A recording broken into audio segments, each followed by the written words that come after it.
If you're a real estate investor and are wondering how to raise and leverage private money to make more profit on every deal, then you're in the right place. Before we dive in, if you could just give us a quick background about your journey, how you got started, what it's looked like along the way and where you are now. Sure. Well, my wife and I started investing in single family houses here in eastern North Carolina all the way back in 2003. That's when we went full time. We're in a very, very small market. Our total target market's only got 40,000 people in it. But we do 2 to 3 deals a month in this small market. Our average profits now are $82,000 per deal, per profit per deal. And I don't share that to brag whatsoever. The reason I share that is to make a point, and that is you don't have to be in a huge, large market to make significant income. Case in point, our total market here is only 40,000 people. And there's a argument to be made that there's a big advantage to be in a smaller market because I would much rather be a big fish in a small bowl or a small pond than being, a small fish in a big bowl. So you can really dominate your market. So I advise people instead of investing right there in the big cities, go out there in the outer suburbs. Well, so we started in 2003, rehabbed over 500 houses here in our local area since that time. But the first 6 years that we were investing in single family houses, we relied on the local banks to fund our deals. That's all I knew to do. But then in January of 2009, things changed rather abruptly because there was a global financial crisis and the funding was like cut off overnight. So I lost my line of credit at the bank and I knew I had to find a better and quicker way to fund my deals. Hence, that was the birth of private money in my world. And since that time, I've never missed out on a deal for not having the money. We've got 47 private lenders that are investing in our deals now. I was able to raise $2,150,000 that first 90 days of being cut off from the banks. But here's the point of that story. I've never asked anybody for money. When I was borrowing money from the banks to fund my deals, I had to do applications. I had to get on my hands and knees and beg and persuade and say, please fund my deal. But in this world, there's no begging, chasing, selling, persuading. There's no selling whatsoever. In fact, you're already approved in this world of private money. So how do I have all this private money, $8.5 million in private money available for our deals without ever asking? Here's the secret. What did I do? I put on my teacher hat, my private money teacher hat, and I started teaching people that I had some kind of connection with what private money is, how they can get high rates of return safely and securely, how they can use retirement funds to invest and be a passive real estate investor and earn money either tax deferred or tax free. So I just started sharing with people in my own network how they can become involved. And so it was all through teaching and educating that the money started chasing me instead of me chasing the money. When you say private money, do you mean private investors? Do you mean smaller banks? What do you mean exactly? These private lenders are individuals, they're human beings just like you and just like me that use their investment capital and or their retirement funds to loan money to us, the real estate investor, as the borrower. So there's no middle person involved. There's no brokerage involved. It's a simple one-on-one transaction directly between you and the private lender.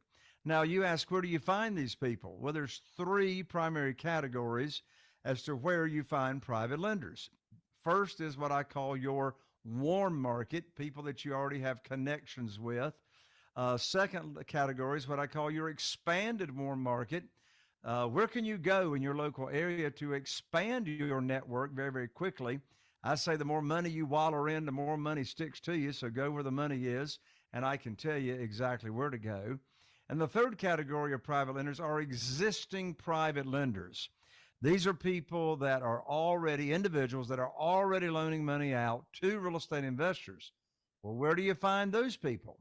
Well, when I started out all the way back in 2009 looking to raise private money, I hired my real estate attorney's paralegal to search public records in our local county, looking for individuals' names that were loaning money out secured by real estate. There was a deed of trust securing those notes. Well, in 90 days, we only found two people. I said, well, there's got to be a better and quicker way to find where these private lenders are. And so we started developing the private lender data feed, which the members in my world have access to. We update the data feed, this software, every month. We get every private lender's contact information that are loaning money out to other real estate investors.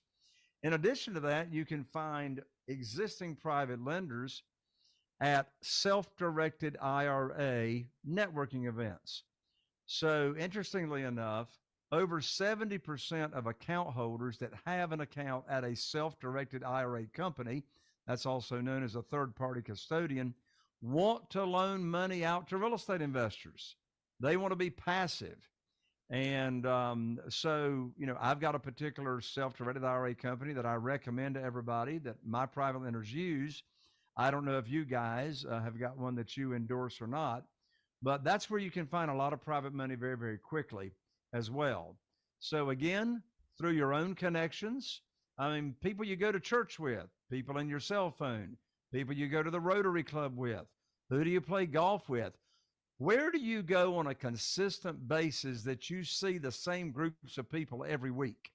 Those are the people that you got the closest connections with.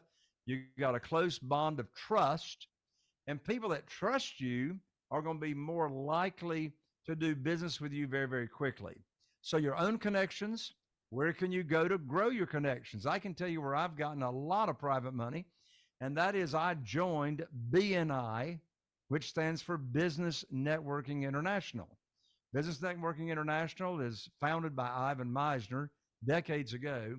And what's beautiful about Business Networking International, you join that organization, your local group, and now all the other members in the group are promoting you and endorsing you. So you go join as the real estate investor, and you tell people that you are paying high rates of return safely and securely to your private lenders.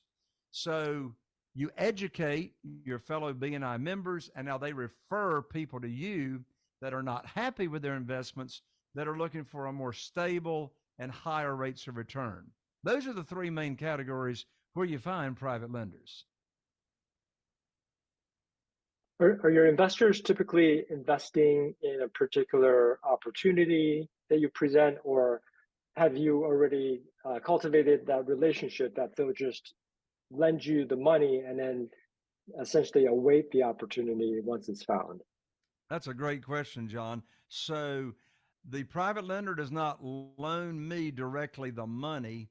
And in fact, no money comes directly to my company. So what they are doing until after closing. So all of the notes are backed by the real estate that we are buying. So for example, every real estate, every property that we buy, when a private lender funds that deal, or in fact, you can actually have a couple of private lenders, more than one or two, funding the same deal, they each get their own promissory note and their own deed of trust. In most states, it's called a mortgage. So we're not borrowing unsecured funds. We're borrowing secured funds. So the notes are backed by the real estate we're borrowing. The private lender wires their funds directly to my real estate attorney's trust account. Some states, it's a title company that handles the closing. But the funds are wired directly to the closing agent, title company, real estate attorney. We close on the real estate, and then when there are excess funds to close at, excess cash to close, then that excess cash then comes to me, and I'll use that for rehabbing the property or whatever. But that's a great question. The funds will go directly to the closing agent and do not come directly to me. Have you ever looked at the funds of fund model where investors do invest in a fund, maybe not necessarily you again, but a fund which accrues in the event that there are, you do find these opportunities in the future, and then the funds are invested? Yes. Typically, when people invest in a fund, typically that's going to be for a commercial property. Everything that we do with Right. single family houses is what's called one offs. One offs. So you have a property funded by a private lender or one or two private lenders. And so they're investing directly in that property. Hmm. In contrast to that, if you're doing, an apartment complex or a commercial property, self storage, etc., then typically you would create a fund and you would need an SEC attorney to draw up that private placement memorandum. And so then your private lenders and investors would invest in the fund, and depending on how the fund is created, they perhaps will get a return during the course of the transaction and the purchase and the remodeling, et cetera. And then they may get a percentage of the equity and profit on the back end of the deal. With these one-offs for single family houses, the private lender is getting a interest rate, and that's it. They know exactly what their interest rate's going to be. I pay 8% right now, no points. They get 8%, and there's no joint venturing, there's no participation in the equity on the back end. It's a very, very simple one-off transaction. Got it. Thank you. How did you fare? How did the private lending business fare, or private credit in general, when interest rates have been super low these past, not now, obviously, but before that, right? Because why would someone invest into a note, what maybe the rates were like, I don't know, 6% or 5%, but the stock market was on a tear, real estate equity was on a tear, etc. Sure, great question. Well, so one question I get similar to that is, well, Jay, prior to COVID, the 12-month certificate of deposit at the local bank got down to an average of 0.17% annual yield in a 12-month CD. Today, you can get a 12-month CD at 4.5%. And they'll say, Jay, why aren't you paying your private lenders more money today than you were back, 4 years ago? And why are they happy with that? Well, it's real simple. Number one, I make the rules, not the lender. You see, when I was borrowing money from the banks, who made the rules? The bank made the rules, right? The hard money lender. By the way, we're not talking hard money here. This is not hard money. Hard money is typically loaned to you from a brokerage or a hard money lender that's going out and raised private money for their fund, and then they loan that out. That's not this world. We're doing a direct transaction between us, the borrower, and the individual private lender. So how is it? I mean, I've been paying 8% ever since 2009. 8%. Same deal, same program. I don't care what the market's doing. And they say, Jay, how can you pay the same thing when the markets are fluctuating? Well, here's the two answers. As I said, number one, it's my program. I make the rules. Number two, 8% is still a whole lot more money than 4% or 4.5%. And it's backed by real estate, and it's a conservative loan to value. We don't borrow more than 75% of the after repaired value of a property. So all the private lenders are happy. They're making a lot more money than they can still make in a traditional investment at the local bank. And they're protected. We're not borrowing unsecured funds. In fact, we also named the private lender on the insurance policy as the mortgagee. That way, if there's any claim against that insurance policy on that property, then guess what? Insurance company makes the check payable not only to my company that holds the investment, but that check's also made payable to the private lender. They're named as a mortgagee. That gives them a layer of protection. They got to sign off on the check before I can get it. We also name them on the title policy as an additional insured in case there's any title issues down the road. And I pay all the private lenders the same. You know why? Because private lenders talk. And if I pay them all the same, I don't have to remember who I paid what. It's all the same program.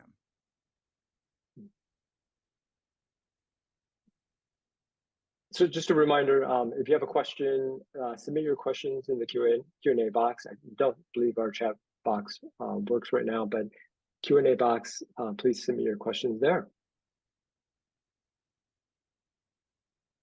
Chat box does work, I think. I don't know. I guess we'll Oh, see. chat box does work. Yeah, Okay. yeah, we're good. Yeah, the chat box or the Q&A, and we'll answer them as they come in. What? Do you have any gotchas? Oh, sorry. I was going to ask, do you have any gotchas, Jay, that best practices or things to watch out for?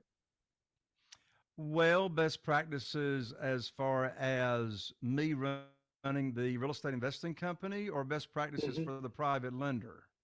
For both, really. If you were the private lender, investor, what to watch out for, and then as an investment company as well. Sure. So let's start with the private lender. So really the private lender is not investing in that property. The private lender really is not investing in that deal. The private lender is investing in you. The private lender is putting their trust, even though they're being protected, even though they've got the mortgage, they got the, all these layers of protection. They're investing in you, the operator, that you know what you're doing. Mm-hmm. And so since they're investing in you, you better know what you're doing. Right? I mean, you need to know what's the maximum that you should be offering on a property, and you should have the formula for that, because it's the math that makes the decision, not your head and not your heart and not your emotions. So the math makes the decision. Do you know how to estimate repairs if repairs are needed on a property? Do you have a good relationship with a general contractor? Do you have a good relationship with a real estate attorney?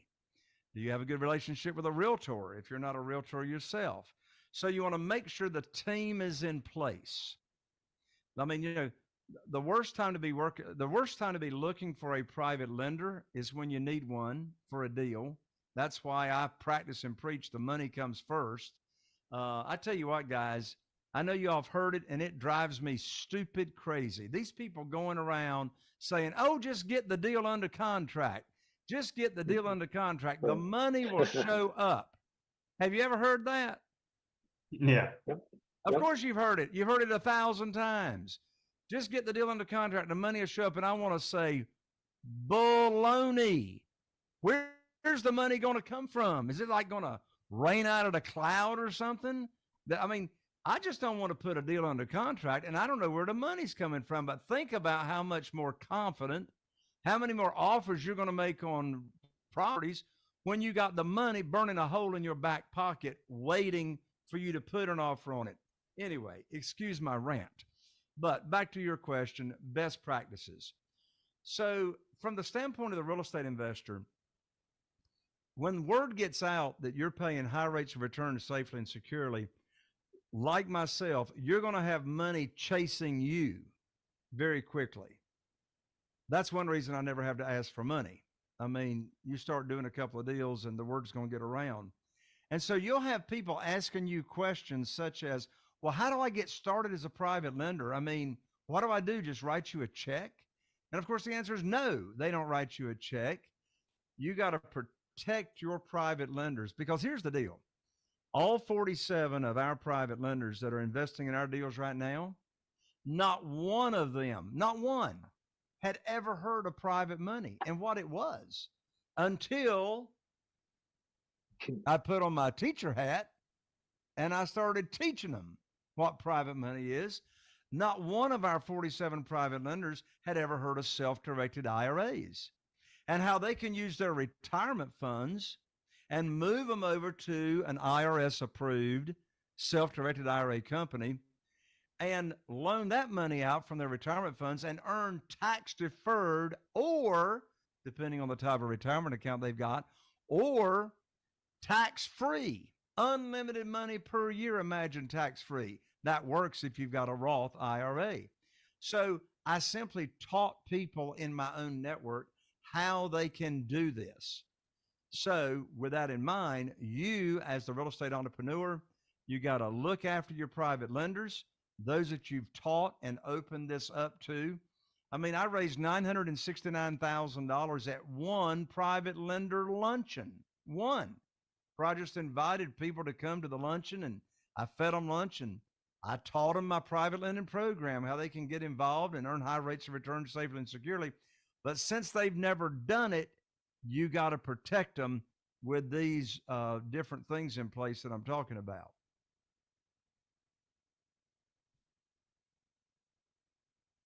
What else would you recommend they look out for in addition to making sure they're investing with the right person? Is there underwriting they should ask for, like pro formas, anything like market reports, anything like that? No, I don't even have a credibility kit. I am my credibility, right? People talk about these credibility kits. If you need a credibility kit, you need to go work on your own credibility, for goodness sakes. So the thing of it is I'm not looking to do business with people I don't know, right? I'm not looking. I'm looking to do business with people that I know and that I've grown my own connections and my own network. I mean, you guys have heard it 1,000 times. Is the direct correlation between your network and your net worth, right? So, what are you doing to nurture your network and to grow your network? If you're not connected, if you're not well connected or if you're not networking and you've got those business connections, then it's going to be very difficult for you to raise private money. Now, it wouldn't be difficult for you to get hard money.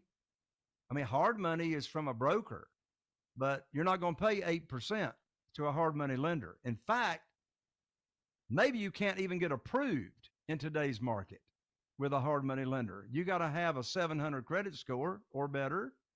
You got to have a long track record of experience.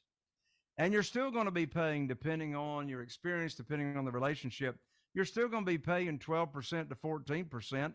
And you're going to be paying points on top of that. And you're going to be paying junk fees on top of that. And you're only going to borrow typically 65 to 80% of the purchase price. And you're going to have to bring a large down payment. So you can get the money if you've got the credit score and you've got the experience without a large network. But your life is going to be a lot happier with you making the rules and doing business with your own network. The Do you find? remaining, Go ahead, Kishan. so you mentioned that your private lenders come up to usually 75% of the capital stack. So where does the remaining 25% come from? Is that directly from you? Do you have equity investors also? I didn't say 75% of purchase price. I Oh, said ARV. 75% of the after repaired value. So, for example, that's why I always bring home a big check. So I get 100% of purchase and I get 100% of rehab. So let me give you just a real simple example. And I'm going to use small numbers that would not apply in North Carolina. So let's say I'm buying a house, a property with an after repaired value of $200,000. And let's say it needs a rehab of $30,000, right? Not a major rehab, $30,000 rehab to turn it into a beautiful home. Well, on those type of properties, I buy them all day long at 50% of the after repaired value. So I'll buy that house for $100,000 in its current condition. And so I buy it for 100. Well, I can borrow up to 75% of the after repaired value. Well, the after repaired value is 200,000. So I can borrow up to $150,000 because that's 75% of 200,000. Well, if I'm buying it for $100,000 and the private lender is going to wire $150,000 to the closing agent, that's $50,000 in excess cash to close, because the closing agent's going to take 100,000 of that 150 and pay the seller because I'm buying it for 100. Well, 150,000 was wired into the trust account. Well, that's an overage of $50,000. Of course, less a little bit of money for closing costs. So after closing, I'm going to get a check for close to $50,000 because that's excess cash to close. By the way, that's the exact phrase on my real estate attorney's check stub. I love me some excess cash, right? So I got a $50,000 excess cash to close. Well, I'm going to take 30,000 of that $50,000 check to do the rehab. Well, it always costs more than you think it will. So maybe I'm going to use 35,000 of that 50,000. Well, that other 15,000 I can use any way I want to. That's what you call just pulling equity, out of a property. And then when I go to cash out, I sell it for $200,000 through my realtor. I still owe my private lender $150,000 because I'm paying or accruing interest only. So I'll sell it for 200, pay realtor fees, and pay off the private lender the principal loan amount of 150,000 plus, of course, any unpaid accrued interest. That's how I bring home a big check when I buy. So here's a check and balance. Excuse me. Here's a check and balance. When you're paying all cash with private money to buy a single family house, if you can't bring home a check when you buy, you should not do the deal. There's your check. By using the formula that I'm sharing, borrow up to 75% of the after repaired value. You buy it. You should be able to bring home a check when you purchase. And if you can't, you paid too much for it.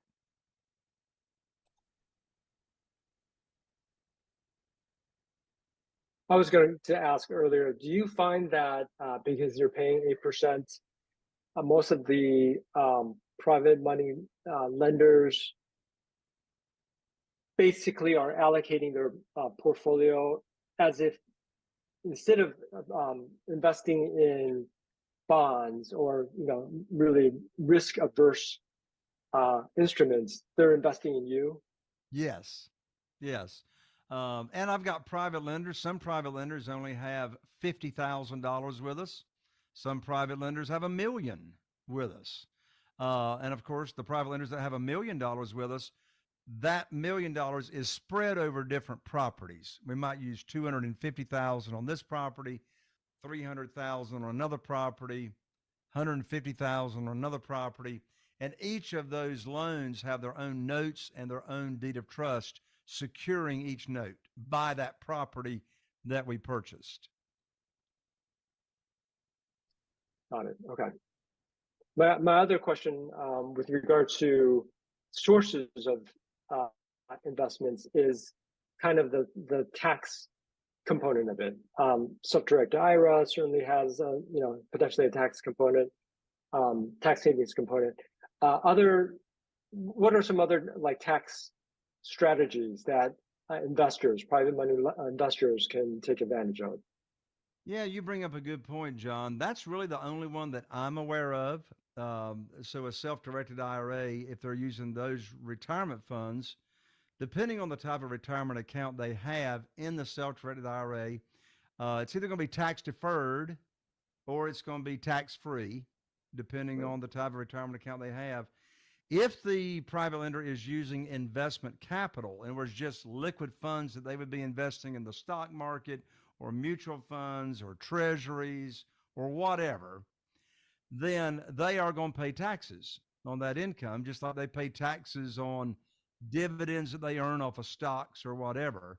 So whatever tax, so it's ordinary income. So if they're just using liquid investment capital, instead of having it in the stock market, then at the end of the year, they're going to receive a 1099-INT, which stands for interest, 1099 interest. And so whatever their ordinary income tax bracket is, they would pay taxes on the interest that they earned. Got it. Okay, perfect.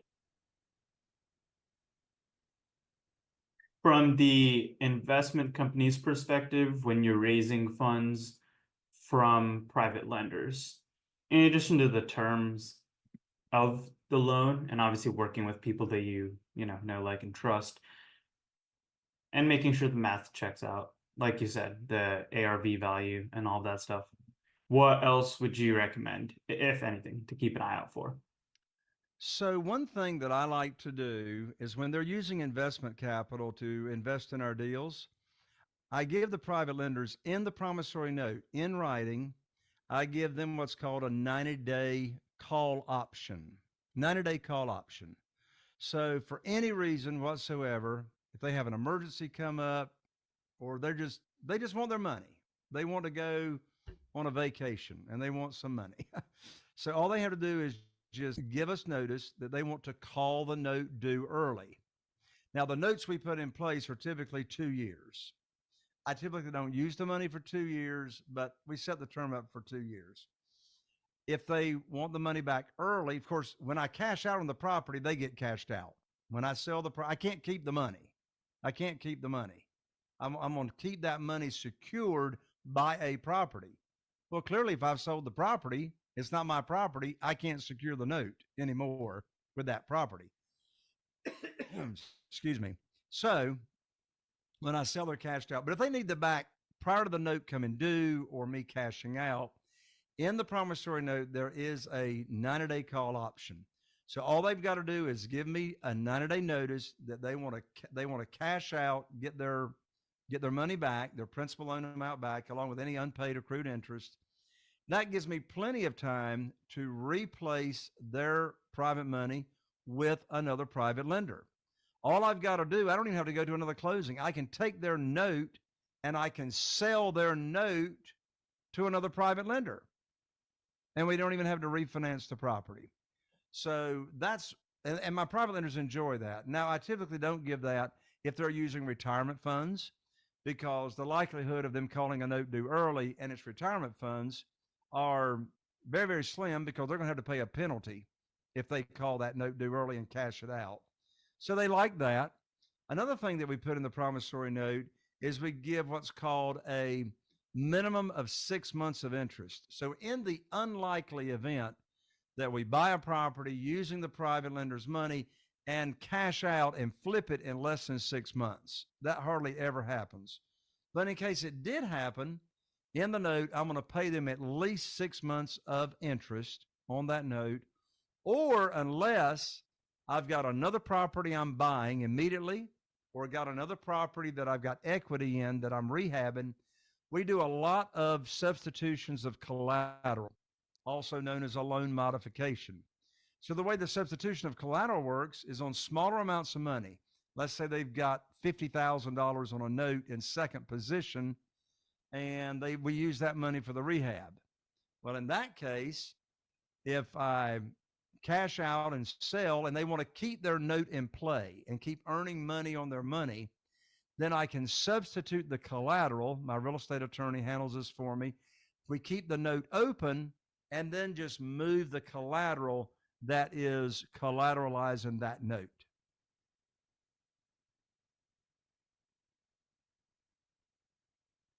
Is it pretty easy for your investors to reinvest, or do you have some sort of minimum, like, hey, you have to reinvest, at least $50,000, or, if they make a couple $1,000s, can that go in?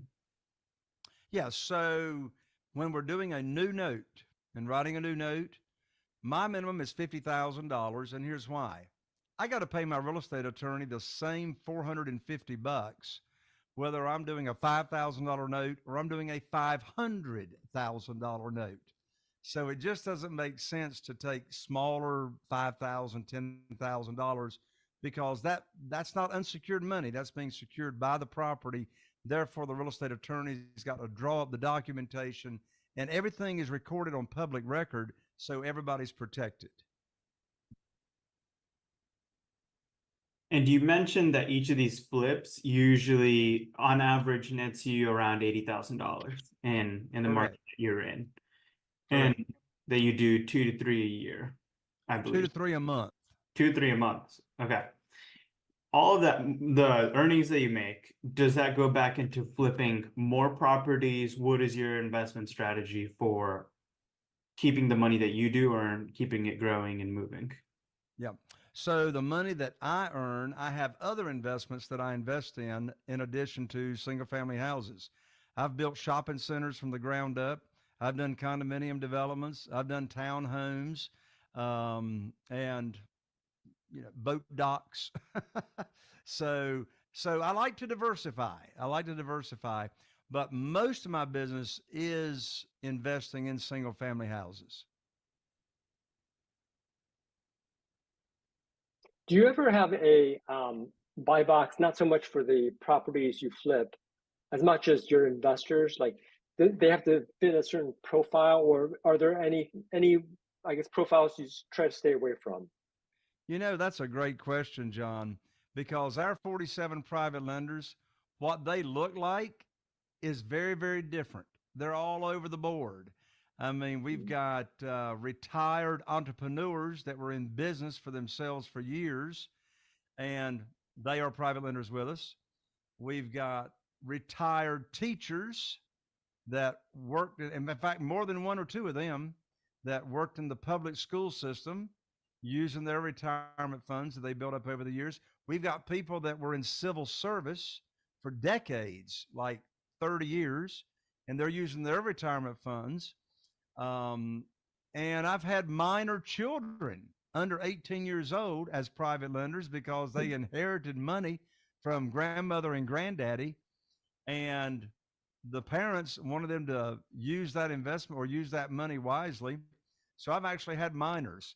So don't rule out anybody. However, people ask me all the time, well, Jay, where do I start looking? I mean, where do I start looking to find these private lenders?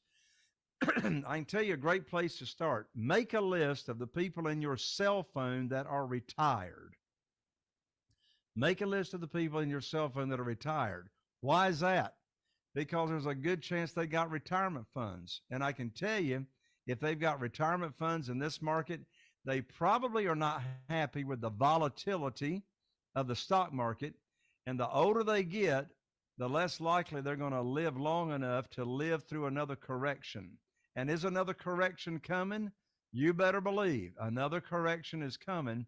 And so the older the private lenders are, the more important it is for them to get a steady, reliable, confident rate of return on their investment. Okay.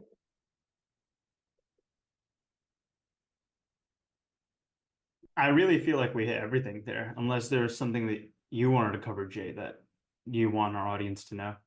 Absolutely. There's one more thing I want to cover, and that is if you are here and you've been enjoying this conversation, you found it inspiring and enlightening, then I want to invite you on over to my brand new privatemoneychallenge.com. Privatemoneychallenge.com. It's a 7-day private money challenge. You get a video every morning of me. I just recorded them. They're only 15 to 20 minutes long, but it's chock full of content and education on really the details of getting all the private money that you would want. So come join me in the 7-day private money challenge at www.privatemoneychallenge.com, and I'll see you on the inside. In addition to that, I have a podcast with almost 700 episodes right now. I have amazing guests on there, and I interview them on how they've raised private money. And the name of that podcast is, believe it or not, Raising Private Money. Raising Private Money with Jay Conner is the name of the podcast. You can find it on all of your favorite podcast platforms. We go 2 episodes a week. We release them on early Monday mornings and Thursday mornings. Come check me out at the podcast, Raising Private Money with Jay Conner.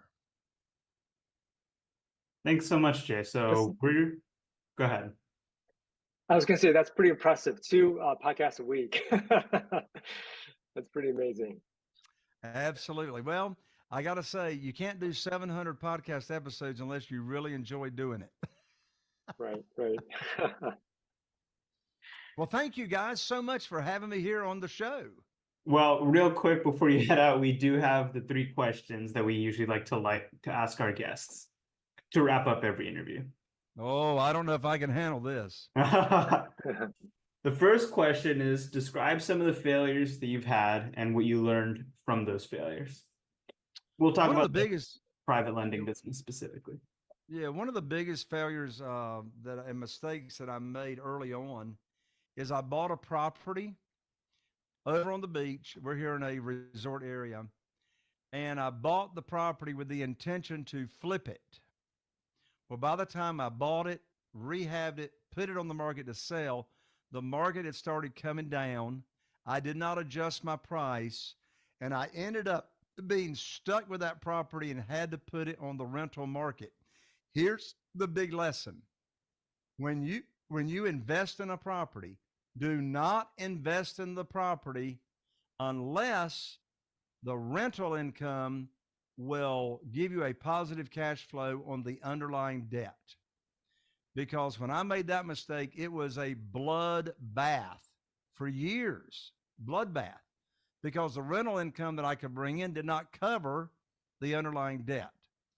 So be sure you run your math and your formula both on flipping, and if you got to rent it out, can you get a positive cash flow out of that underlying debt? Do you ever, I was going to say as an adjunct to that, do you ever look at not necessarily flipping properties, but keeping properties?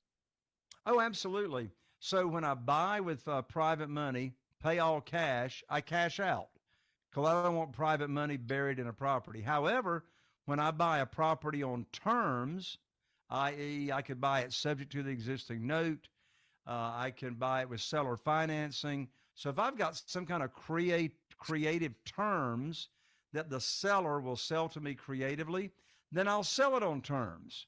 Lease purchase or rent to own. I love selling on lease purchase and rent to own because those tenants do not have the mindset of a traditional renter. They've got the mindset of an owner. So after 30 days, they are responsible for the repairs, not me. And I'm going to collect a large non-refundable lease option deposit when I sell it. So those I'm holding until they get ready for a mortgage to cash me out. I don't like being a straight renter because I don't like paying property managers and I don't like tenants and toilets, but I love selling on lease purchase. Our second question is, what advice would you go back to give your 10, 20-year younger self? Don't start in this business by yourself. Don't start in real estate investing without working with somebody that's got the experience. Yeah, I mean, you're going to pay for your education one way or the other, and don't pay for it the way I did with stupid mistakes that cost me hundreds of thousands of dollars. Get yourself a good coach or mentor or someone locally that knows this business. Work with them first. Don't try to figure it out on your own. Bad mistake. Ask me how I know. And lastly, if you could just rattle off again the best way for our audience to reach you. Sure. So obviously in the privatemoneychallenge.com will be my contact information. And to reach out to me, of course, you can just go to my website, which is www.jayconner.com, JayConner.com. I'm not an OR. Most Connors are ORs. I'm an ER. So www.jayconner.com. And you know, we've got a really, really novel thing going on here at our office. When you call our office, we actually answer the phone. Can you imagine that? Somebody actually answers the phone when you call. So yes, I'm here to serve your audience any way that I can.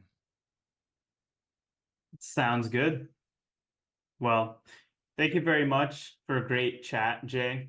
To learn more about Fire Your Banker, alternatives to bank funds and hard money, feel free to reach out to Jay at the methods he just mentioned, his website or two websites. We'll also include his contact information in the description for this podcast episode as well. And again, Jay, thank you for taking the time out of your busy schedule to speak to our audience. Thank you so much. Thanks, Jay. For those of you listening at home, don't forget to like and subscribe to our podcast on whatever platform you're listening to make sure that we can continue bringing you the best educational content. Thanks, everyone. And until next time, keep learning to invest for generational wealth.